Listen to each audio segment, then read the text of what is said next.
Men Namangandan kelganman. 8 yillik massajistman. Nargizani birinchi darsidayoq juda ham ko'p texnikalar qo'shilganini bildim. Darslarga gap yo'q. 1 yil davomida kuzatdim. Odzivlarni, do'yi postlarni, polniy nargizlarni kuzatdim Instagramda.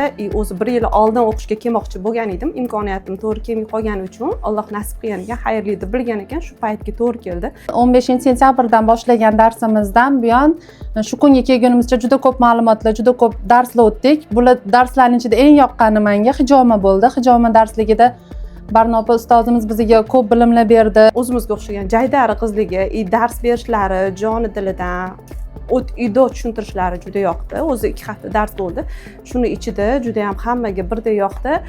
Bundan tashqari qo'shimcha darslar ichidagi zilu hijoma darsi, Barnopaning darslari ham juda ham hammamizga ham yoqdi, juda ham zo'r. Hammasi bir-biridan qiziq.